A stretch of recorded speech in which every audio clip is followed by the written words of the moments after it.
Salam, 7 iyun Dövlət Qulu qəbuluna düşmüş egzamla bağlı bir suala baxırıq.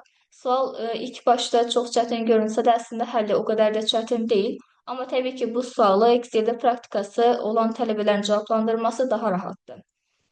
Sualda deyir ki, verilmiş cədvəl fraqmentində kursor deyir hansı xanalarda yerləşdirib F11 düyməsi sıxılsa şəkildəki diaqramdan fərqli bir diaqram qurular.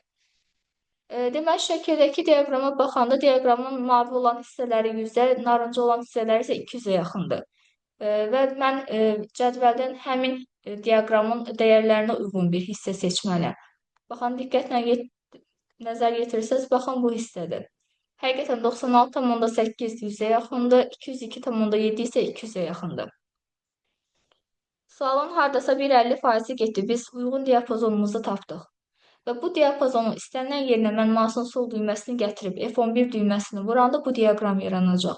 Eyni zamanda bu diaqramın sərhədində olan bir xanaya da klikləyəndə yenə bu diaqram yaranır. Baxın. Bu hissə, yəni bunun kənar hissəsi. Amma sadəcə bir addım kənarı. Bir sətir aşağı-yuxarı hissələri. Gəlin variantları nəzərə salaq. A8 xanası deyirik. A8 bir addım kənarıdır, yəni A8-i basanda bu diaqram yaranacaq. Amma məndən yaranmayanı soruşur. Deməli, A8 çıxdı. A9-a yaramayacaq, çünki 2 addım kənardır.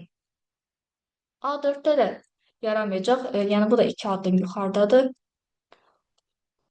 Ondan sonra A5-də yaranacaq, ona görə A5-i mən götürə bilmərəm. Ondan sonra D5-i də götürə bilmərəm, çünki D5 də kənar sərhədidir və bu diaqram yaranacaq. Ondan sonra A1-də yaramayacaq.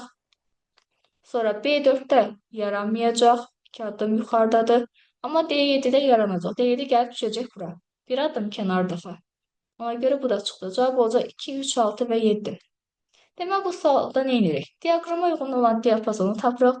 Diapazonun bir addım kənarları da daxil olmaqla həmin hissədən kənar tərəfdə duran istənilən bir xananı götürəndə bu diaqram yaranmayacaq. Ona görə olacaq 2, 3, 6 və 7.